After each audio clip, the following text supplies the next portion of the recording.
सच्चिदानंद रूपाय सच्चिदानंद रूपाय विश्वोत्पत्त्यादि Hathaway विश्वोत्पत्त्यादि Hathaway तापत्रय विनाशाय तापत्रय विनाशाय श्री कृष्णाय वयं नमः। श्री कृष्णाय वयं नमः। सच्चित आनंद सदगण चिदगण आनंद घन तापत्रय विनाशाय श्री कृष्णाय वयं नमः। जो सृष्टि के पालन के, सृष्टि की रचना के और सृष्टि के संहार के एकमात्र जो कारण है, ऐसे परमात्मा सच्चिदानंद को हम प्रणाम करते हैं। एक समय की बात है, नैमिषारण्य में शौनकादिक ऋषि विराजमान थे। उसी समय परम श्रद्धेय सूत जी महाराज पधारे और सूत जी महाराज को आता हुआ देखकर उन सभी ऋषियों ने, सूत जी महाराज ने उनका स्वागत किया और स्वागत करके उनसे एक निवेदन किया, हे मुनि श्रेष्ठ, अज्ञान द्वांत विध्वंस कोटि सूर्य समप्रभ सूताख्यायि कथा सारम मम कर्ण रसायन। हे प्रभु, आप तो ज्ञान के सूर्य को जगाने वाले हैं। करोड़ों सूर्यों जैसा प्रकाश अर्थात ज्ञान का प्रकाश आपके हृदय में, आपकी वाणी पर विद्यमान है। प्रकाश दो प्रकार के होते हैं। एक ये जो लाइटिंग आप देख रहे हैं, ये प्रकाश है। जब अंधेरा होता है तो स्विच ऑन करो, क्या होता है? रोशनी होती है, कमरे का अंधकार दूर होता है। लेकिन आप बताइए, आपके तन के बाहर ज्यादा अंधेरा है या तन के भीतर ज्यादा अंधेरा है? तन के बाहर तो आप देख लेते हो, जो रात में भी ना दिखे उसे दिन में देख लेते हो, लेकिन तन के भीतर कभी देखा है? देखो पाए हो? किसी वैज्ञानिक ने ऐसी कोई लाइट बनाई है जो तेरे बॉडी के अंदर जाकर देख सके, तो तू देख सके? बोलो। सफाई कहां की जरूरी है, तन के बाहर की कि भीतर की? बाहर तो थोड़ा सा गंदा हो जाए तो टॉवल से पोंछ ले, साफ हो जाएगा। न पूछे तो साबुन लगा ले, साफ हो जाएगा। तब भी काम न चले, थोड़ा पेट्रोल, दूसरा मतलब नहीं। कहते हैं जो कपड़े पे दाग साबुन से नहीं छूटता, वो पेट्रोल से छूट जाता है। तो इसलिए मैं पेट्रोल यूज कर रहा हूं, कहीं तुम दूसरी तरफ ले जाओ, वो मतलब नहीं है। थोड़ा सा साफ हो जाएगा। और कुछ ना हो तो 2-4 दिन में अपने आप छूट जाएगा।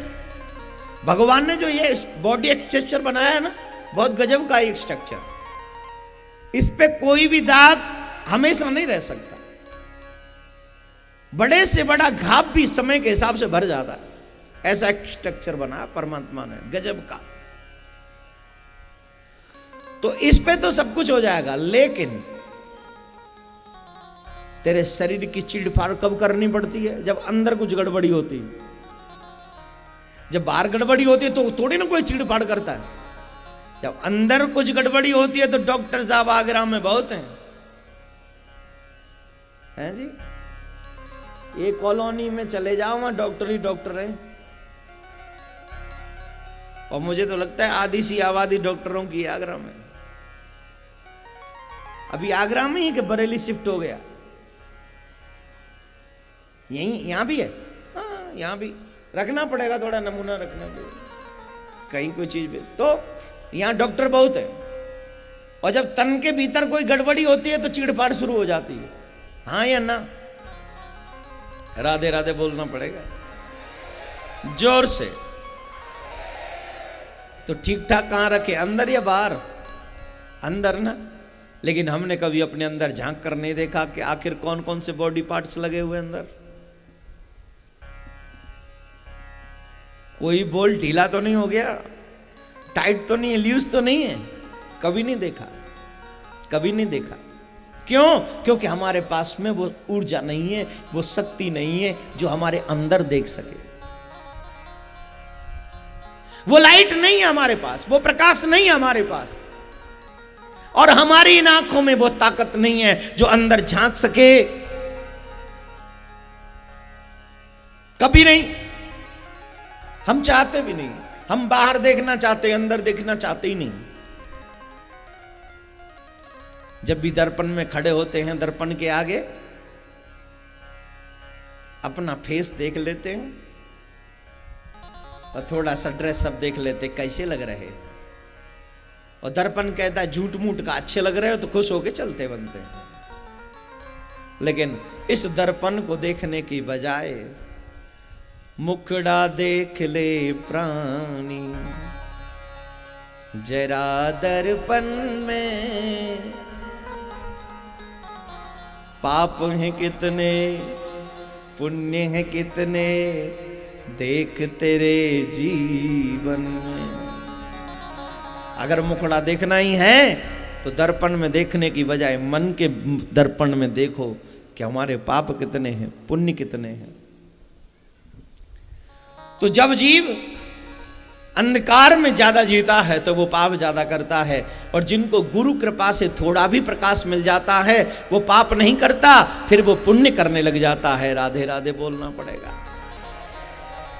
गुरु कृपा जरूरी है, संत कृपा जरूरी है, भगवत कृपा जरूरी है। तीनों की कृपा जब होती है तब अच्छे कर्म होते हैं हमसे।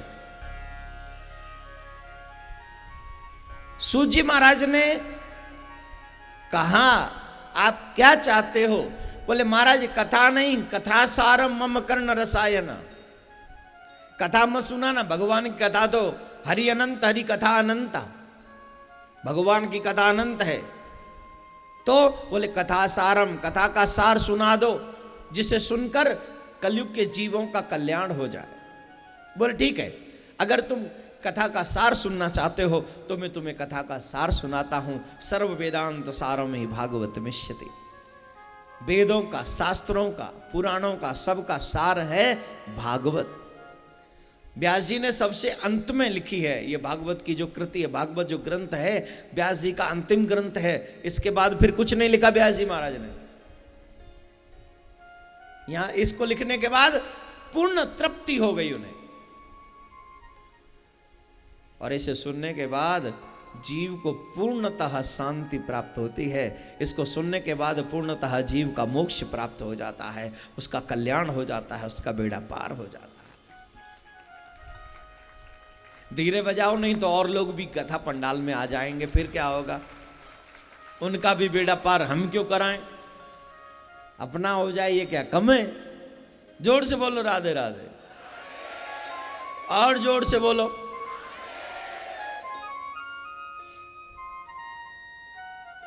ठीक है, हम तुम्हें भागवत सुनाते हैं। सनकादिक ऋषियों ने कहा महाराज एक बात और बता दीजिए, इस भागवत को सुन के किसी और का भी कल्याण हुआ है कि पहली बार आप हमें ही ट्राई कर रहे हैं? किसी और का कल्याण हुआ है कि हम पे ही ये सब? बोले नहीं नहीं, इस भागवत को सुन के लोगों का कल्याण हुआ है। किस किस का हुआ है मैं तुम्हें बताता हूं। एक समय की बात है, देवऋषि नारद भ्रमण करते हुए श्रीधाम वृंदावन में पहुंचे। अनेकों तीर्थों में भ्रमण करते हुए जा रहे थे, तो अंत में श्रीधाम वृंदावन में जब वो पहुंचे तो वृंदावन में जाकर उन्होंने एक दृश्य देखा। वृंदावन में एक स्त्री अचेत अवस्था में पड़ी हुई है। एक स्त्री के दो पुत्र हैं जो अचेत अवस्था में पड़े हैं, और वो स्त्री बड़ी जोर जोर से रो रही है। संत वो है जो किसी का दुख न देख सके, जो सबके दुख में दुखी हो जाता है, सबके सुख में सुखी हो जाता है, जिसे कभी भी ये परवाह नहीं होती कि मैं दुखी हूं तो मैं इसके सुख में कैसे सुखी हो सकता हूं। देखो भाई, सुखी होने के लिए बहाने की जरूरत होती है, थोड़े से बहाने की। सबके सुख को अपना सुख समझो, हो गए सुखी। और दुखी होने के लिए सबके सुख को अपना दुख समझ लो, हो गए दुखी। कभी सुखी रहोगे नहीं जिंदगी में। बहुत पुरानी कहावत है, सब जानते हैं। आज का व्यक्ति अपने दुख से कम दुखी है, पड़ोसी के सुख से ज्यादा दुखी। महाराज उसके घर में बड़ी कार, मेरे घर में है ही नहीं कार, मैं तो बेकार हूं। सोच ये, महाराज मेरा पड़ोस बड़ा अच्छा है, उसके घर में बहुत बड़ी कार है, जब भी वो कार आती है हमारा मन प्रसन्न होता है, आखिर हम इसके पड़ोसी हैं, ये सोच के खुशी हो ले। बहुत से लोग कह रहे होंगे कहना आसान है महाराज जी, हो तो ना आए, बिल्कुल ही ना हो तो क्यों बेर सोची हमने, आज तक ना सोची जाते, और सोचवे तो हो तो का है, बाहर से सोच लो हमारे पड़ोस बड़ा अच्छा है, इतनी बड़ी कार है वहां पे, और भीतर ही भीतर 5 किलो खून घटेगो, पजरेगो जरेगो, पेट्रोल की जरूरत ना है पर ही अपने आप जरेगो। राधे राधे बोलना पड़ेगा जोर से।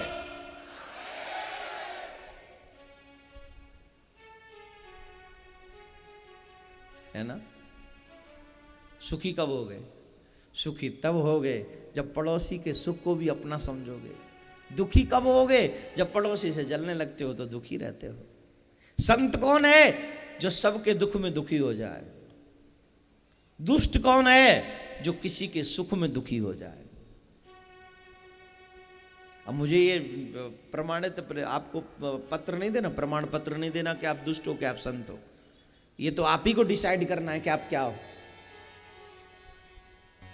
संत ने देखा ये स्त्री दुखी है, नारद जी रुक गए। नारद जी ने पूछा देवी क्या बात है? लेकिन नारद जी सोचे कहीं ऐसा ना हो कि मैं पूछूं तो बुरा मान जाए। देखो भाई, पुरुष से पूछ लो, पुरुष से पूछ ले तो आसान बात है, स्त्री पुरुष से भी पूछ ले कोई बात तो भी ठीक है, लेकिन पुरुष पहले से स्त्री से पूछ ले तो थोड़ा मुश्किल है। फिर तो देवी जी कुछ भी कह सकती हैं, वो तो अपनी मर्जी की मालिक है। नारद जी ने सोचा ये ठीक नहीं। नारद जी जब जाने लगे तो उस स्त्री ने आवाज लगाई, भो भो साधु क्षणम तिष्ठ म चिंताम विनाशया। साधु ठहरो, बाबा ठहरो, बाबा जाओ ना।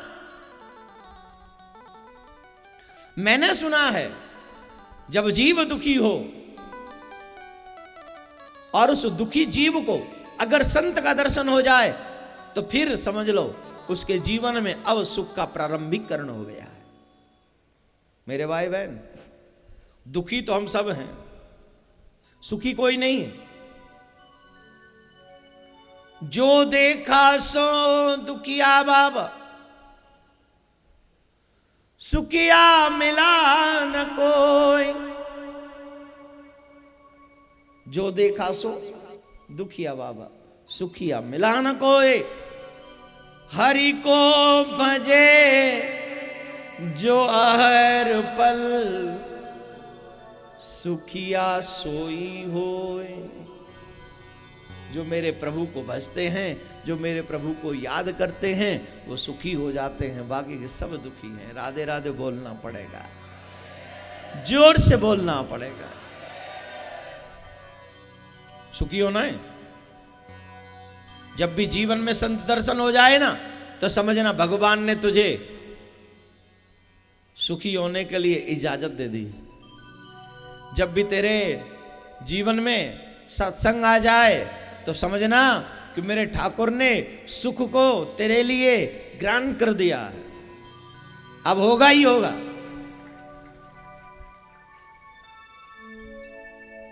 जो पापी रूपी चूहे हैं ना, वो तो सत्संग का नाम सुनते ही बिल में जाके घुस जाते हैं। और जो पुण्यात्मा मोर हैं, चकोर हैं, जैसे ही सुनते हैं कि सत्संग होने वाला है, तो जब मोर देखते हैं आसमान में काले घने बादल छा गए, फिर क्या होता है? क्या होता है? मोर कौंकने लगता है, मोर नाचने की तैयारी करता है, मोर प्रिपरेशन कर लेता है कि अब मुझे डांस करना है, मुझे नृत्य करना है। क्यों? कि मेरा प्रियतम आ रहा है। मेरी जिंदगी की सबसे बड़ी जो अद्भुत आनंद के पल होते हैं वो आ रहे हैं। वैसे सच्चे भक्त के जीवन में सबसे बड़े आनंद के पल क्या होते हैं? भागवत सत्संग। इससे बड़ा आनंद और क्या होगा? तो जो भक्त रूपी मोर हैं वो अपने घरों से निकलने लग जाते हैं भगवान की कथा सुनने के लिए, और जो पापी रूपी चूहे हैं ना वो बिलों में घुस जाते हैं। कहीं ज़्यादा बढ़ गई मेह तो हम यहीं मर जाएंगे, वो घुस जाते। सत्संग हो गया तो हमारा कल्याण हो जाएगा, हमें कल्याण नहीं कराना, नरक में जाना है, इसलिए वो बिल में चले जाते हैं। तो आप क्या चाहेंगे? आप तो वही चाहेंगे जिसके लिए आए हो। गाएंगे मेरे साथ? मेरा मन पंछी ये बोले, उड़ वृंदावन जाऊं, ब्रज की लता बताऊं, राधे राधे।